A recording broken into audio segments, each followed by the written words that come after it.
The House Republicans are going to consider a balanced budget amendment. Let's not forget, they just added, what, more than $1 trillion to the national debt over a couple of years with that spending bill. Congressman Tom Reed is with us, Republican from New York. Congressman, this looks like an attempt to rectify the GOP's position with voters before the November election, having made a mess of the spending bill. Is that what's going on here?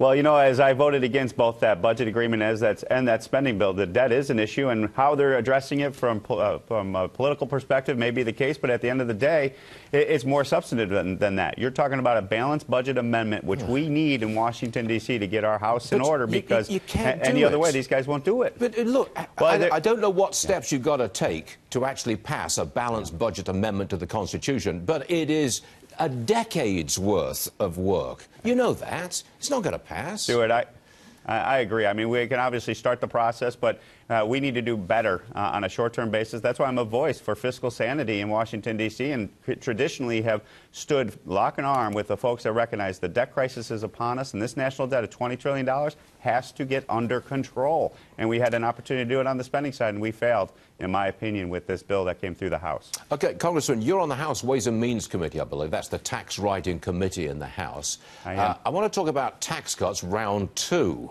We are told that it's going to make permanent the individual tax cuts. We've talked to Kevin Brady, and that's what he tells us. What else is on the table?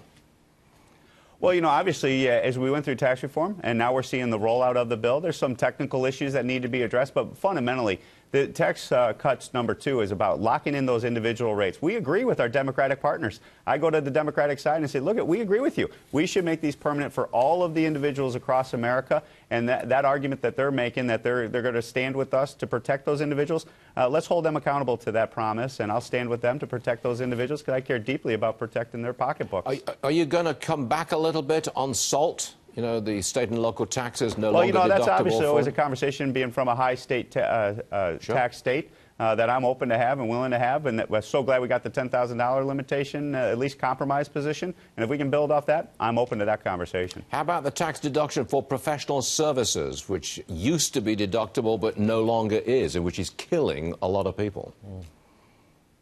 Well, Stuart, I'm having you go in and out there on the feed coming into my ear. Okay. But, you know, as we go into tax cuts part 2, I'll tell you, everything's on the table and should be on the table. But fundamentally, we got to protect those individuals that are looking at those tax increases. Should be a bipartisan win. Let's hopefully get that through the process and get signed into law by the President of the United States. All right, Tom Reed, we appreciate you being with us this morning, sir. Good stuff. Thank you, sir. Thank you so much, Stuart.